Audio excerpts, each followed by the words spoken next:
नमस्कार साथियों। न रुकना है न थकना है, बस मेहनत करके लक्ष्य को पाना है। इसी उद्देश्य और मोटिवेशन के साथ हम लोग बात कर रहे हैं राजस्थान के भूगोल की।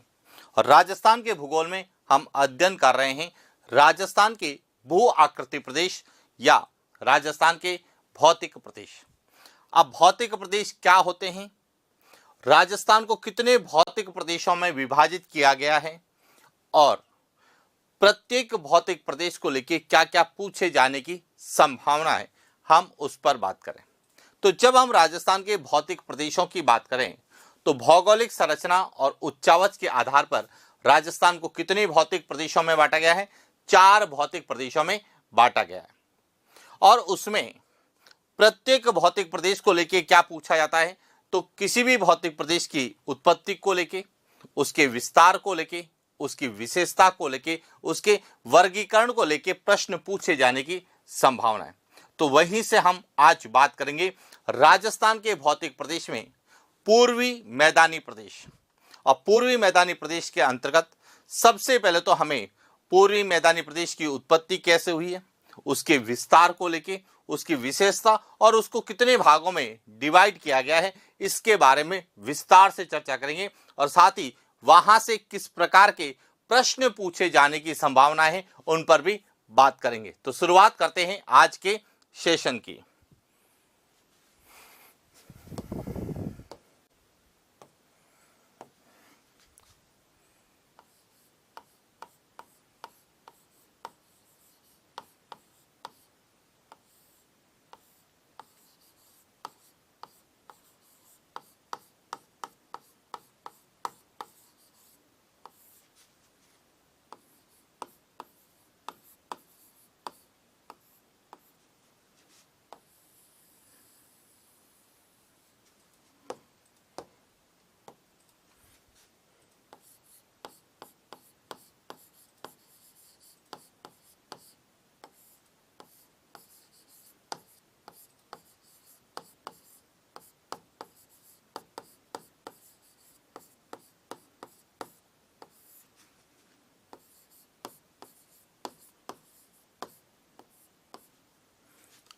राजस्थान के भू आकृति प्रदेश।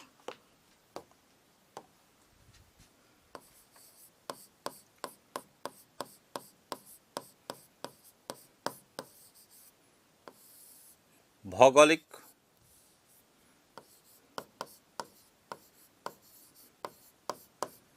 संरचना एवं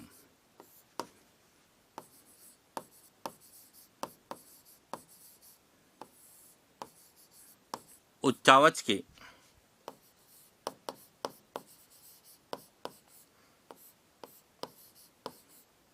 आधार पर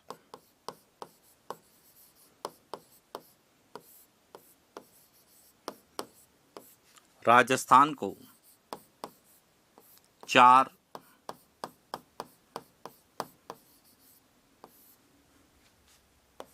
भौतिक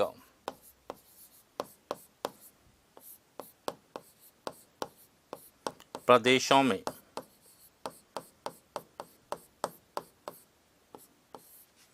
विभाजित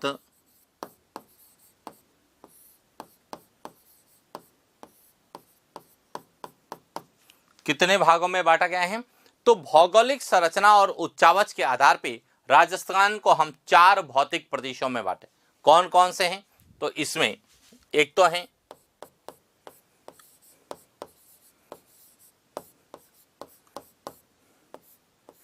पश्चिमी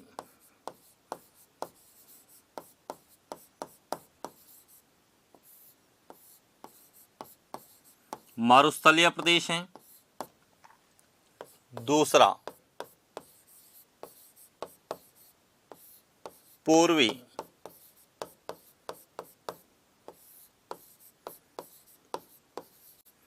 मैदानी प्रदेश है, तीसरा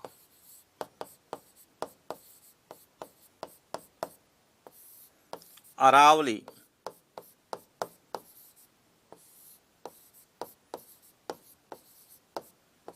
पर्वतीय प्रदेश हैं और चौथा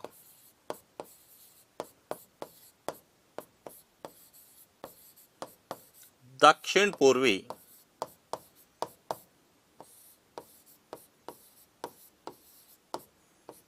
पठारी प्रदेश, यानी कि राजस्थान को 4 भौतिक प्रदेशों में बांटा गया है।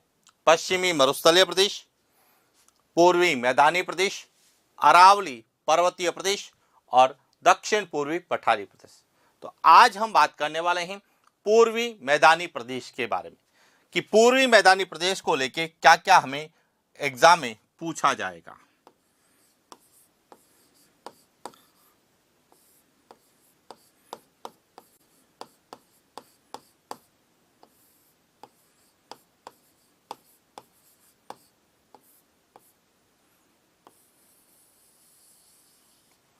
अब देखिए, जब हम पूर्वी मैदानी प्रदेश की बात करते हैं तो सबसे पहले तो हमें मैदान किसे कहते हैं इसको समझना।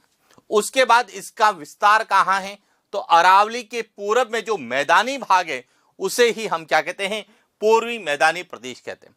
तो इसीलिए हमें जब हम पूर्वी मैदानी प्रदेश का अध्ययन करें तो सबसे पहले हमें मैदान को समझना है कि मैदान किसे कहते हैं, क्योंकि कई बार हमें प्रश्न पूछे जाएंगे कि पूर्वी मैदानी प्रदेश जो है किस प्रक्रिया का परिणाम है, यानी कि इसका निर्माण किस प्रक्रिया से हुआ है, उसको लेके भी प्रश्न पूछा।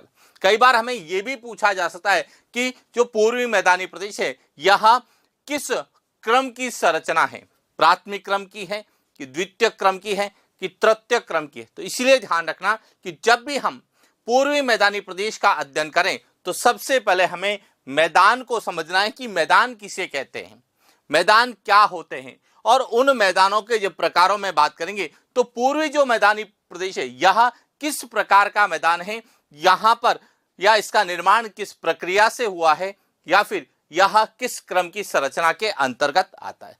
तो पूर्वी मैदानी प्रदेश को पढ़ने से पहले हम किसके बारे में अध्ययन करेंगे, मैदान के बारे में कि मैदान क्या होते हैं।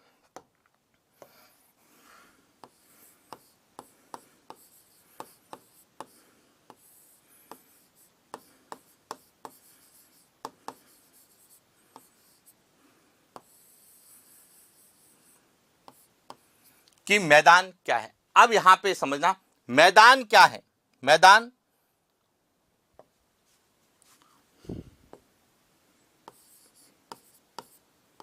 वह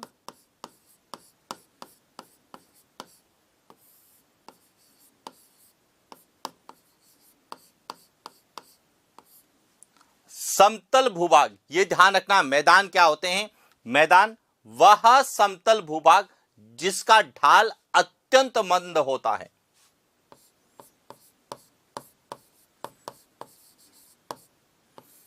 जिसका ढाल अत्यंत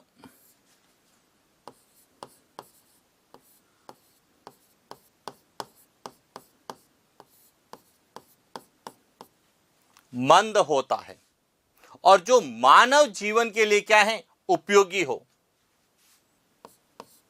जो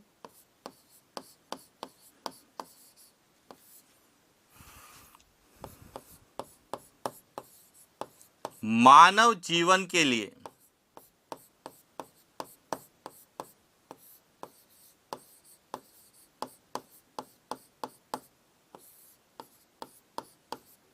उपयोगी हो।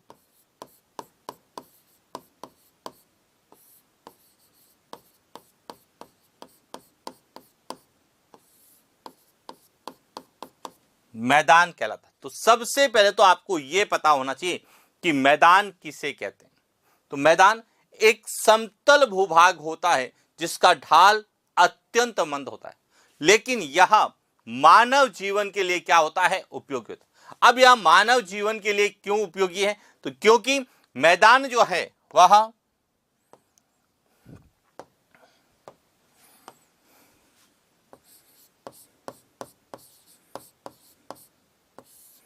मैदान जो है यह कृषि उत्पादन,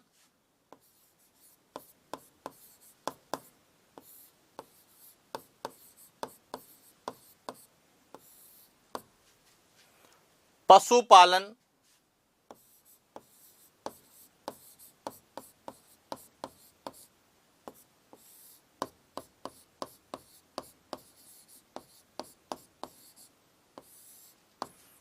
जन घनत्व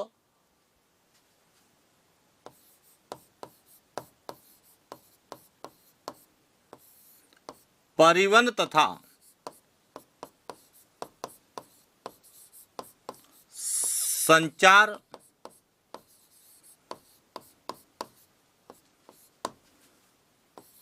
साधनों की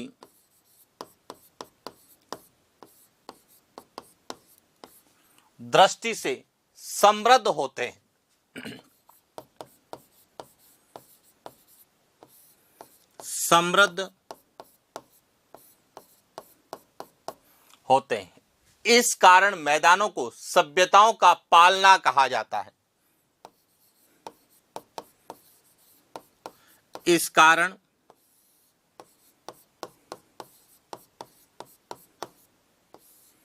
मैदानों को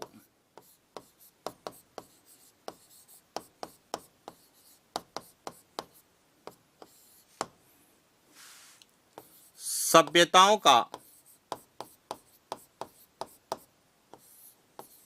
पालना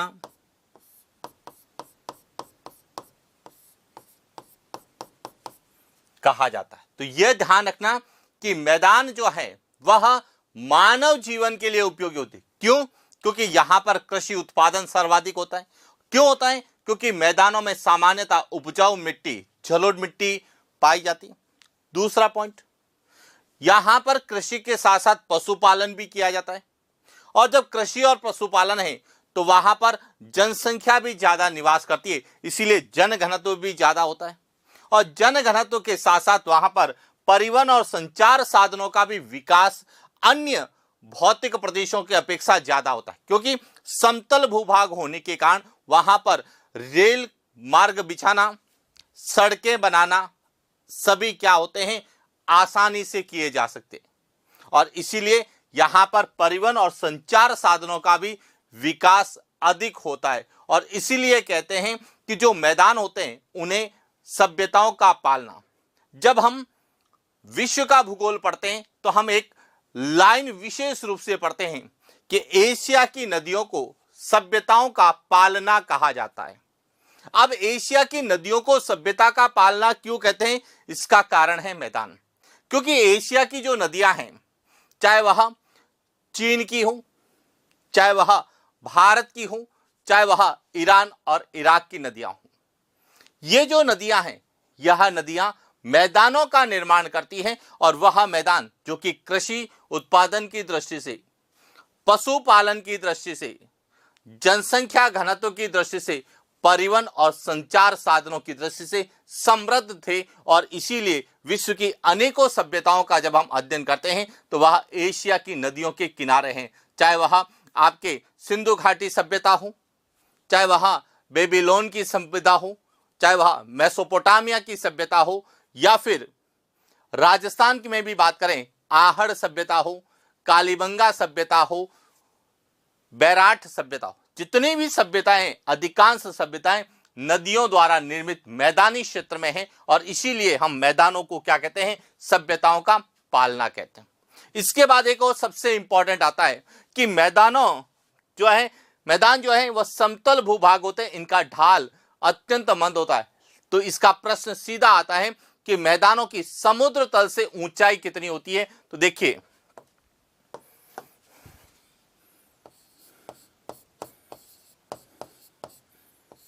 मैदान की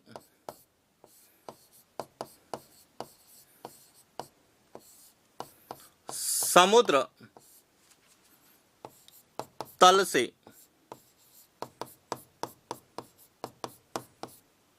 औसत ऊंचाई 300 मीटर कितनी होती है? औसत ऊंचाई जो है वह 300 मीटर होती है। कहां से? समुद्र तल से मैदानों की औसत ऊंचाई कितनी मानी जाती है? 300 मीटर मानी जाती है। और इसलिए जब हम मैदानों की बात करें तो मैदानों की औसत ऊंचाई जब भी आती है तो 300 या 300 से कम। जब हम राजस्थान के संदर्भ में जब पूर्वी मैदानी प्रदेश की बात करते हैं तो इसकी औसत ऊंचाई हम 250 मीटर मानते हैं, यानी कि औसत ऊंचाई 300 मीटर की ऊंचाई तक के क्या होते हैं, मैदान होते हैं। तो इसलिए ध्यान रखना, सबसे पहले हमें क्या क्लियर होना चाहिए कि जब हम पूर्वी मैदानी प्रदेश को पढ़ें तो मैदान किसे कहते हैं और मैदानों को क्या संज्ञा दी गई है और इसकी समुद्र तल से ऊंचाई कितनी है।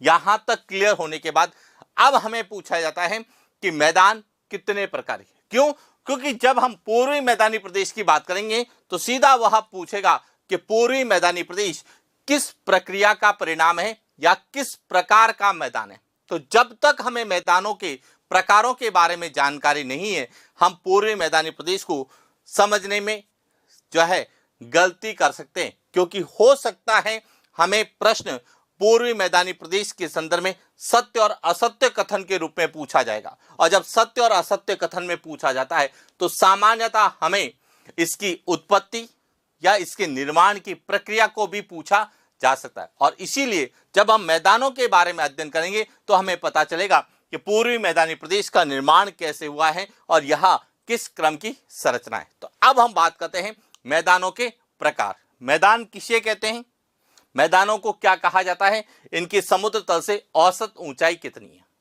इसके बाद हमें पूछा जाएगा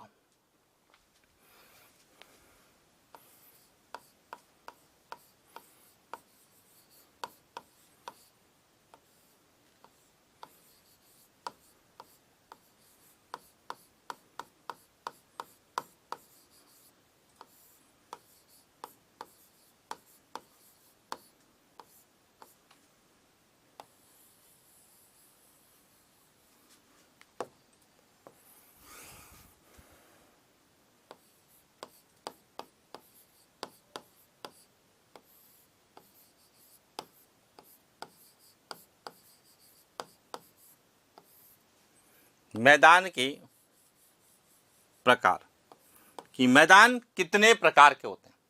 तो निर्माण प्रक्रम के आधार पर मैदान 3 प्रकार के होते हैं, यह ध्यान रखना।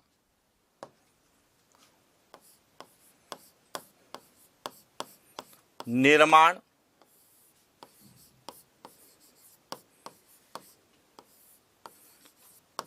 प्रक्रम के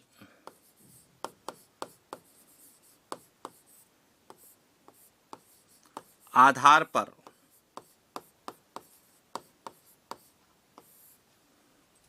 मैदान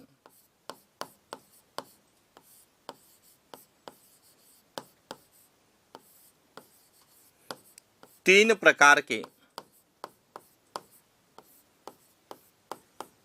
कितने प्रकार के होते हैं, 3 प्रकार के होते हैं।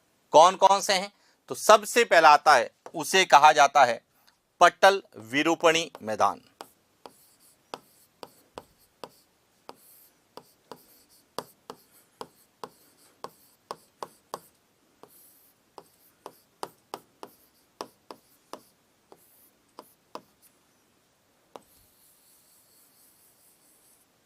पट्टल विरूपणी मैदान। अब समझना पट्टल विरूपणी मैदान क्या है, कि वे मैदान जिनका निर्माण पृथ्वी की आंतरिक शक्तियों के कारण होता है, यानी कि वे मैदान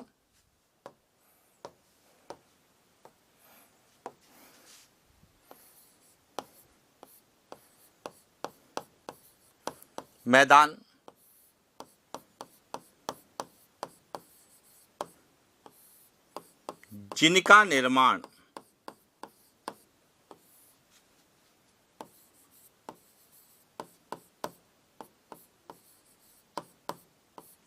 पृथ्वी की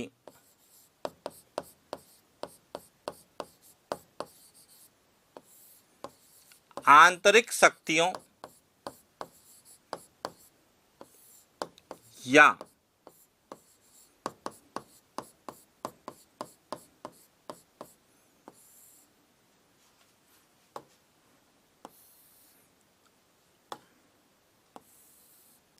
अंतर्जात बल के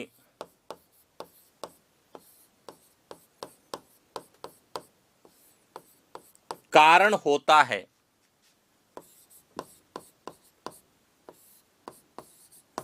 पटल विरूपणी मैदान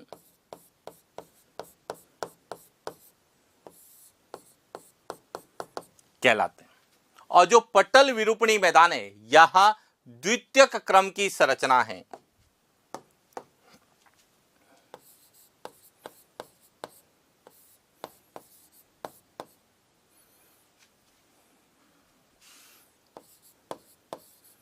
पटल विरूपणी मैदान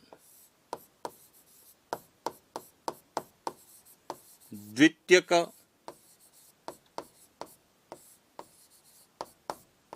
क्रम की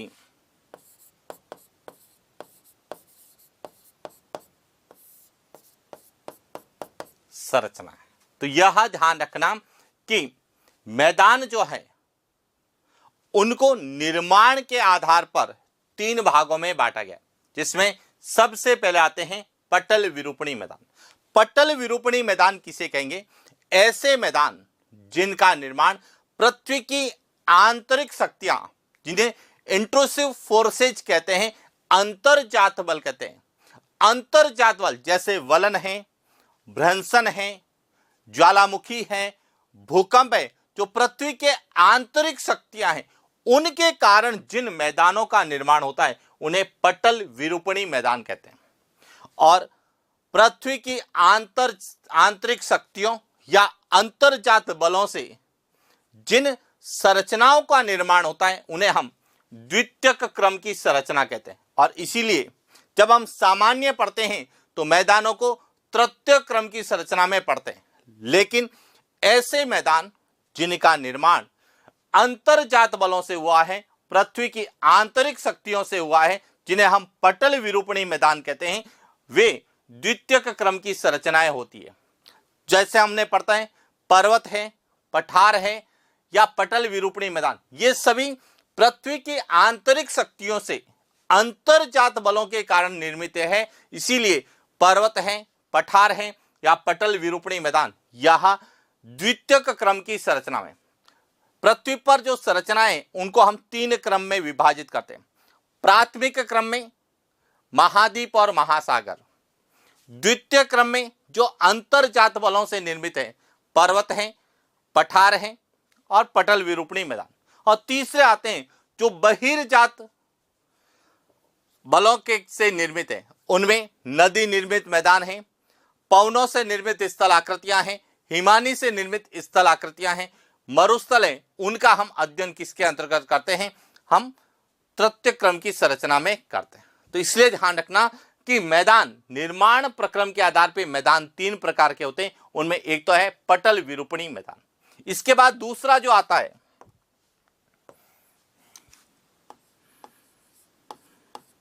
उन्हें कहा जाता है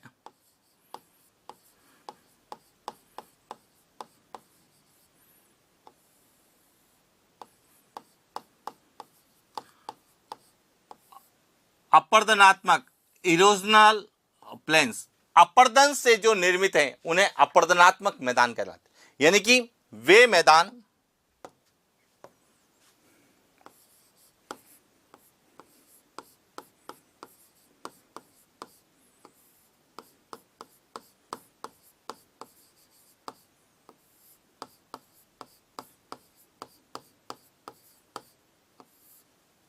जिनका निर्माण नदी,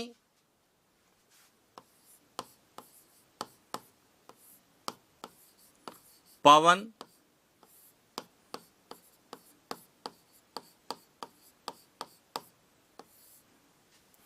हिमानी आदि के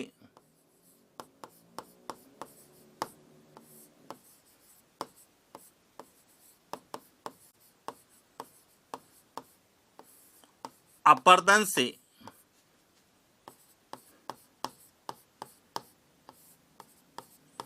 होता है।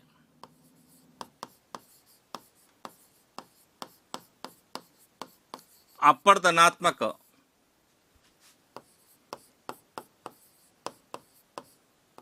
मैदान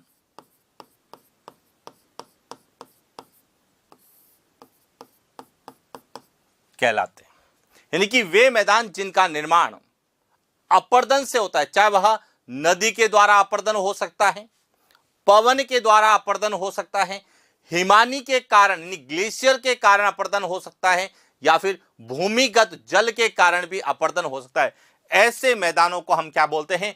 अपर्दनात्मक मैदान कहते हैं। जैसे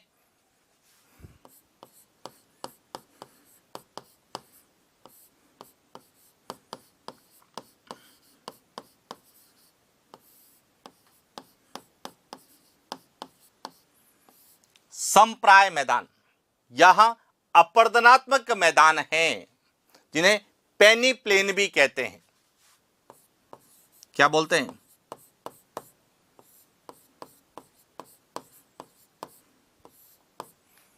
और कार्स मैदान, यहां भी किसके उदाहरण हैं? अपर्दनात्मक मैदान के उदाहरण हैं, क्योंकि इनका निर्माण अपर्दन से होता है। संप्राय मैदान, यह नदी के अपर्दन से निर्मित मैदान है, जो कि अपर्दन की अंतिम अवस्था के रूप में जाने जाते हैं। और कार्स मैदान, यह भूमिगत जो चूना प्रधान क्षेत्र होते हैं, वहां पर भूमिगत जल के कारण जब चूने की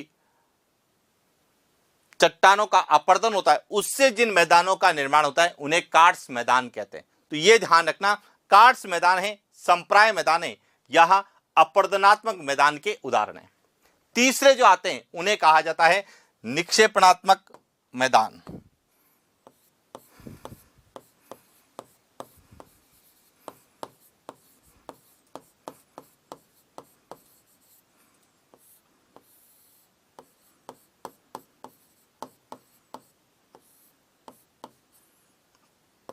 तीसरे आते हैं निक्षेपणात्मक मैदान, यानी कि वे मैदान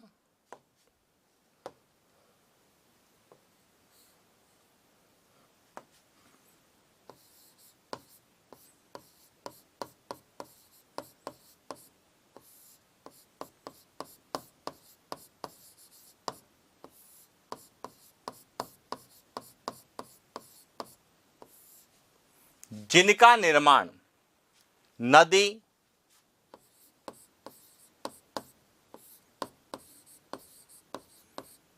पवन,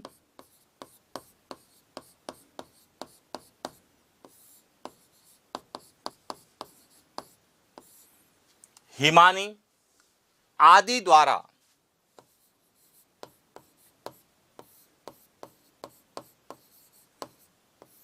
लाए गए या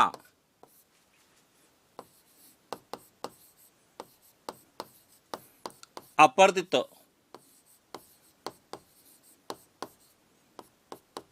पदार्थों के जमाव ऑब्लिक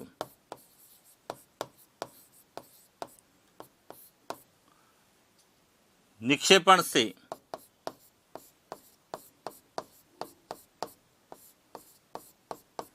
होता है।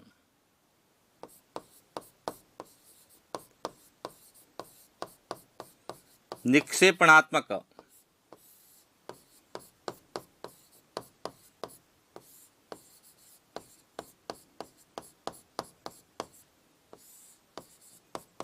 मैदान कहलाते हैं।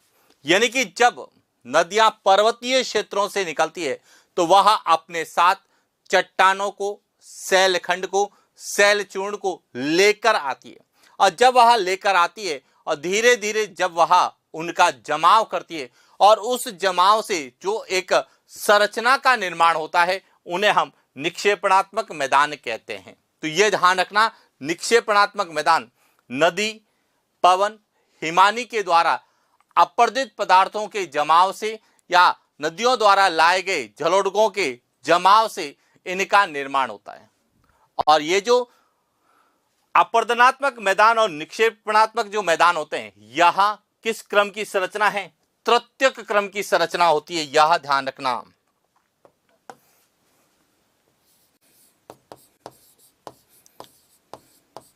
अपर्दनात्मक मैदान तथा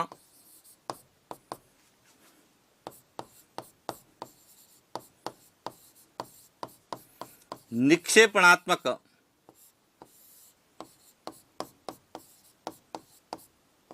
मैदान।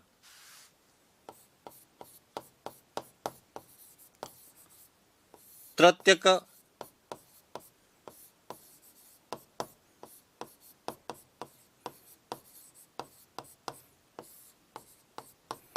तृतीय क्रम की संरचना है। यह ध्यान रखना कि यह जो अपर्दनात्मक और निक्षेपणात्मक मैदान होते हैं, इनका निर्माण बहिर्जात बल जैसे अपर्दन है, अवक्षय है, आनाच्छादन है या निक्षेपण के कारण होता है। इसीलिए अपर्दनात्मक और निक्षेपणात्मक जो मैदान है, इन्हें हम क्या कहते हैं?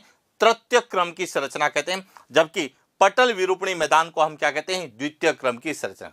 अब हम जो पढ़ रहे हैं, हम राजस्थान का भूगोल पढ़ रहे हैं और राजस्थान के भूगोल में हम राजस्थान के भौतिक प्रदेश पढ़ रहे हैं और राजस्थान के भौतिक प्रदेश में हम पूर्वी मैदानी प्रदेश को पढ़ रहे हैं। तो अब सीधा प्रश्न आता है कि पूर्वी मैदानी प्रदेश जो है किस क्रम की संरचना है। तो सबसे पहले तो हमें यह पता होना चाहिए कि पूर्वी मैदानी प्रदेश का निर्माण कैसे हुआ है। तो पूर्वी मैदानी प्रदेश की जब हम उत्पत्ति पढ़ते हैं तो हम पढ़ते हैं कि पूर्वी मैदानी प्रदेश का निर्माण नदियों द्वारा लाई गई मिट्टी के जमाव से हुआ है। इसका मतलब है कि निक्षेपण प्रक्रिया के द्वारा हुआ है। तो इसीलिए ध्यान रखना कि निक्षेपणात्मक मैदान में जब हम बात करते हैं तो इसमें कौन सा आता है? पूर्वी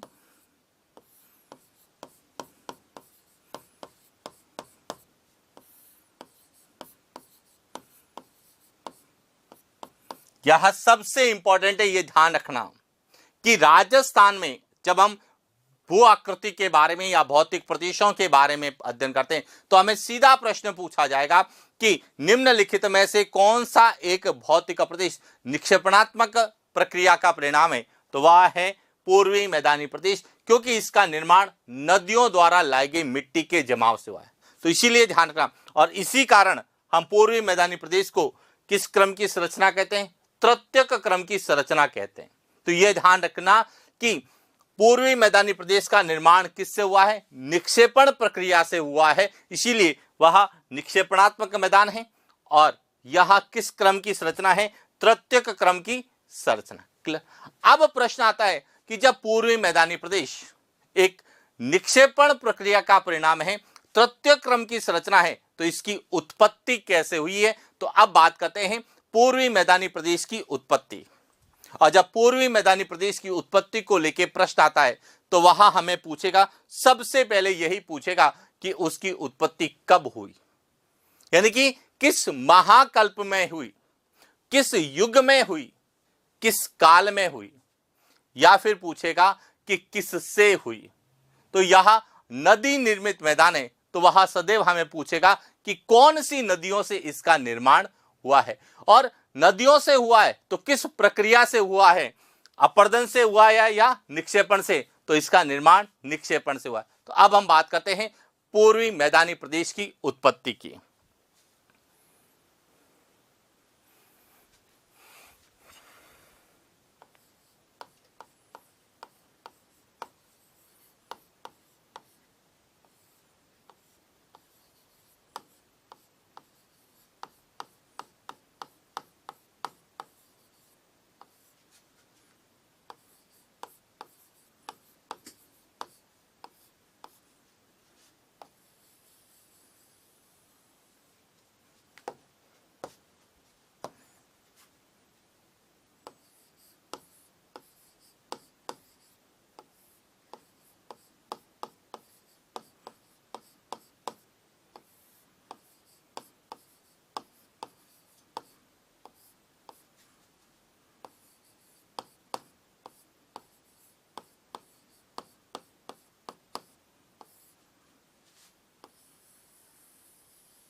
पूर्वी मैदानी प्रदेश की उत्पत्ति।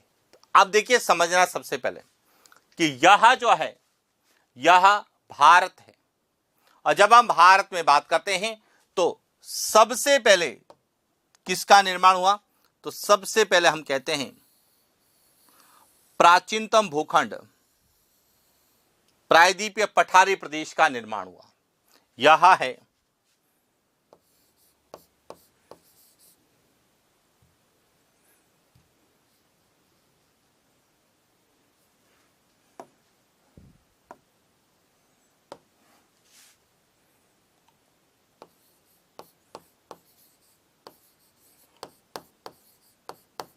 प्रायद्वीपीय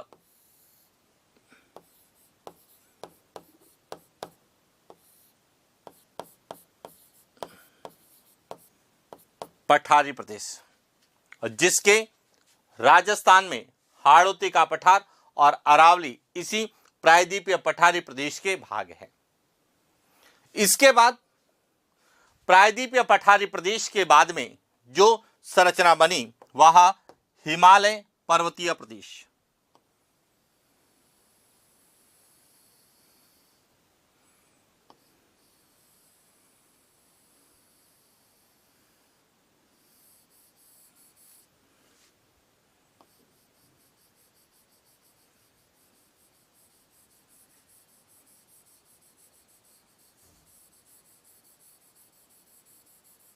किसका निर्माण हुआ? हिमालय पर्वतीय प्रदेश। और हिमालय पर्वतीय प्रदेश के बाद में जब हिमालय से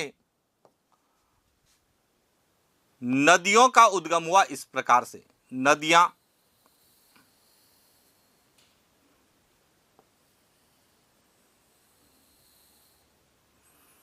तो ये जो नदियां थी जिन्हें कहा जाता है हिमालय तंत्र की नदियां, जो हिमालय से निकली उन्हें हम हिमालय तंत्र की नदियां कहते हैं, जिसमें मुख्य रूप से एक तो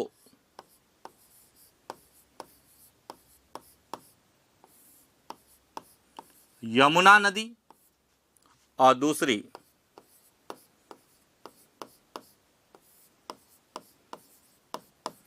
तो जो ये हिमालय तंत्र की नदियां थी जिसमें गंगा, यमुना और इनकी सहायक नदियां, इनका द्वारा जब लाई गई मिट्टी राजस्थान अरावली के पूर्व में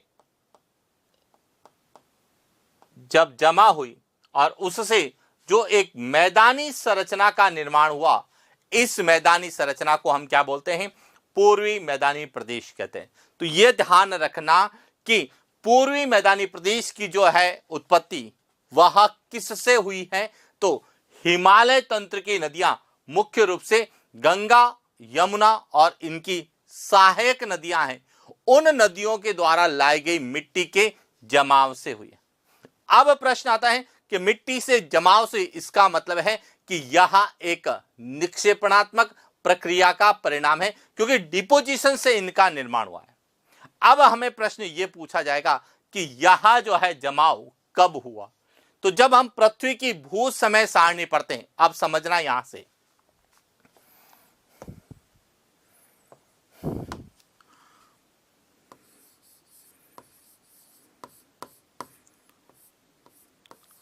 पृथ्वी की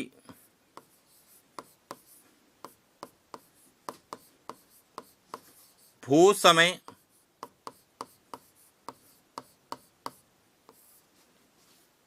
सारणी के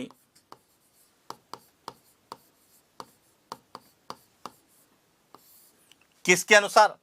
पृथ्वी की भू समय सारणी के अनुसार 20 लाख वर्ष पूर्व, 20 लाख वर्ष पूर्व नूतन महाकल्प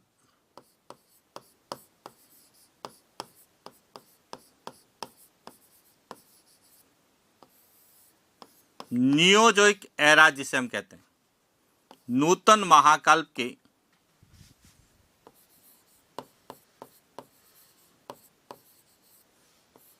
चतुर्थक युग के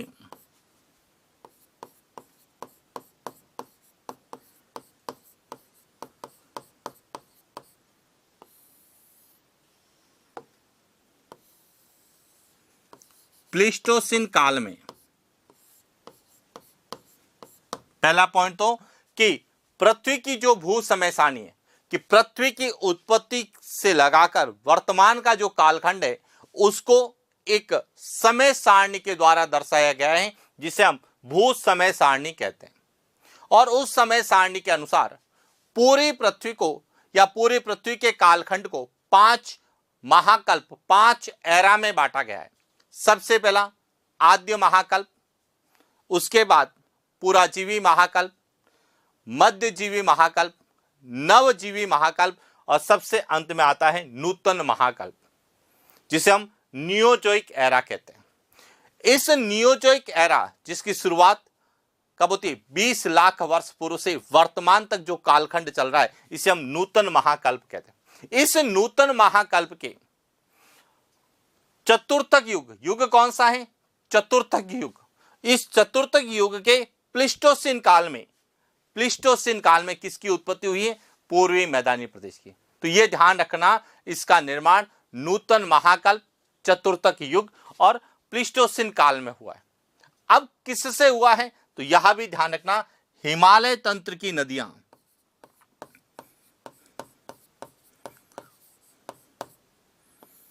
हिमालय तंत्र की नदियों जैसे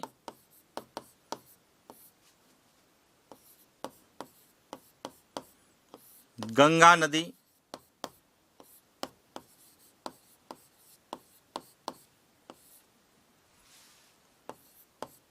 यमुना नदी एवं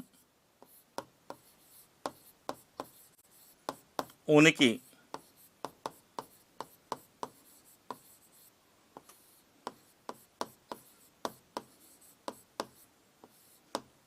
सहायक नदियों द्वारा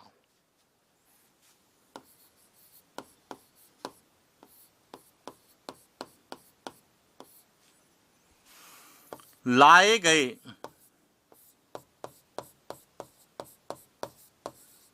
झलोड़कों या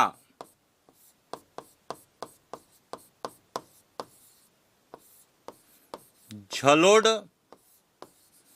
मृदा के जमाव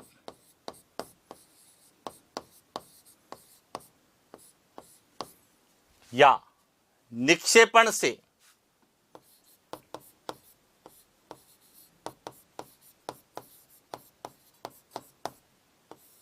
अरावली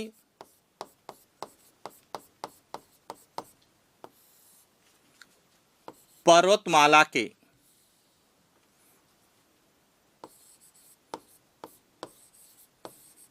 पूर्व में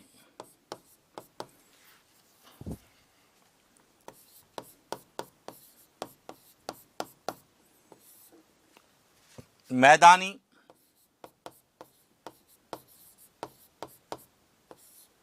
संरचना का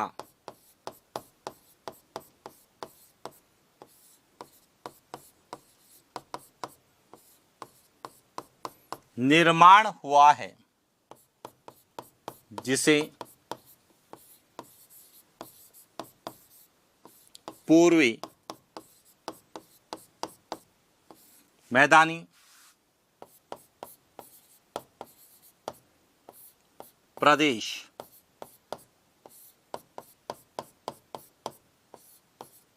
कहा जाता।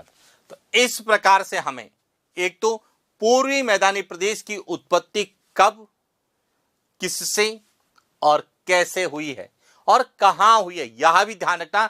अरावली पर्वत के पूर्व में, क्योंकि अरावली पर्वत राजस्थान को दो भागों में विभाजित करती है। अरावली के पूर्व में पूर्वी राजस्थान है और अरावली के पश्चिम में पश्चिमी राजस्थान। तो जो अरावली के पूर्व में मैदानी संरचना का निर्माण हुआ है, इसीलिए इसे हम पूर्वी मैदानी प्रदेश के रूप में जानते हैं। और इस प्रकार से हमें जो पूर्वी मैदानी प्रदेश की उत्पत्ति को लेकर प्रश्न पूछा जाता है। यहां तक शायद अब किसी को भी डाउट नहीं होगा कि पूर्वी मैदानी प्रदेश क्या है या पूर्वी मैदानी प्रदेश का निर्माण कैसे हुआ।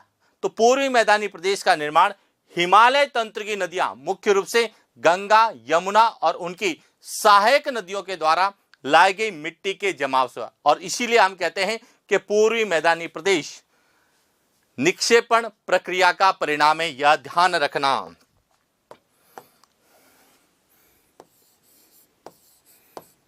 पूर्वी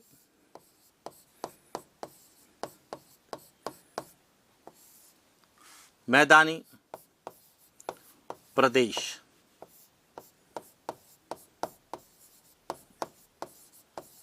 निक्षेपण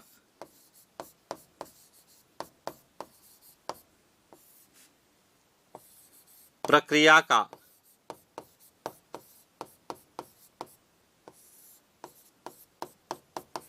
परिणाम है, और निक्षेपण प्रक्रिया का परिणाम है, इसीलिए यह तृतीयक क्रम की संरचना है। यह भी ध्यान रखना,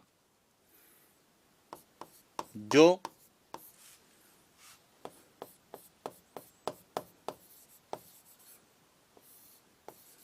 तृतीयक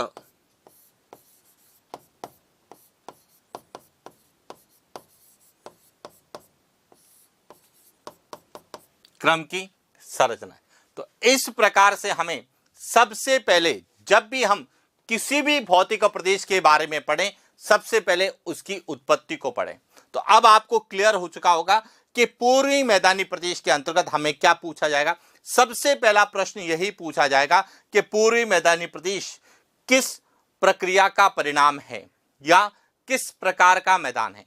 तो यह निक्षेपण प्रक्रिया का परिणाम है और यह तृतीयक क्रम की संरचना है, निक्षेपणात्मक मैदान है। दूसरा पूछा जाता है इसका निर्माण किस महाकल्प में हुआ है, किस युग में हुआ है, किस काल में हुआ है। तीसरा, कौन सी नदियों से हुआ है। तो यह ध्यान रखना, हिमालय से निकलने वाली नदियां, जिन्हें हम हिमालय तंत्र की नदियां, जब हम भारत का भूगोल पढ़ते हैं तो भारत की नदियों में वो हम दो भागों में विभाजित करते हैं। एक तो हिमालय तंत्र की नदियां और दूसरी प्रायद्वीपीय भारत की नदियां। और जब हिमालय तंत्र की नदियों का मतलब है वे नदियां जिनका उद्गम हिमालय से है, जैसे सिंधु नदी तंत्र है, गंगा नदी तंत्र है, ब्रह्मपुत्र नदी तंत्र है। ये जो नदियां हैं इनमें मुख्य नदी सिंधु नदी, गंगा या ब्रह्मपुत्र, यह हिमालय से निकलती। और जो हिमालय से नहीं निकलती है उन्हें हम कहते हैं प्रायद्वीपीय भारत की नदियां, जिसमें बंगाल की खाड़ी नदी तंत्र और अरब सागरीय नदी तंत्र आता है। लेकिन हम भारत का भूगोल नहीं पढ़ रहे, हम राजस्थान का भूगोल पढ़ रहे हैं, और राजस्थान के भूगोल में हम पूर्वी मैदानी प्रदेश पढ़ रहे हैं, और पूर्वी मैदानी प्रदेश का जो संबंध है वह हिमालय नदी तंत्र से है। इसीलिए हमें यह पूछा जा सकता है कि पूर्वी मैदानी प्रदेश की उत्पत्ति किससे हुई है। तो हिमालय नदी तंत्र, और हिमालय में भी पूछा जाएगा तो गंगा नदी तंत्र से हुई है। तो इस प्रकार से हमें जब भी पूर्वी मैदानी प्रदेश के बारे में, पूर्वी मैदानी प्रदेश की उत्पत्ति के बारे में, उसके निर्माण को लेके या उसके मैदानों के प्रकार के संबंध में जो पूछा जाएगा तो उसके बारे में हमने चर्चा की। इसके बाद हमें पूछा जाता है पूर्वी मैदानी प्रदेश के विस्तार को। तो पूर्वी मैदानी प्रदेश के विस्तार के बारे में हम विस्तार से चर्चा करेंगे नेक्स्ट क्लास। आज के लिए इतना ही, मिलते हैं नेक्स्ट क्लास। Thank you.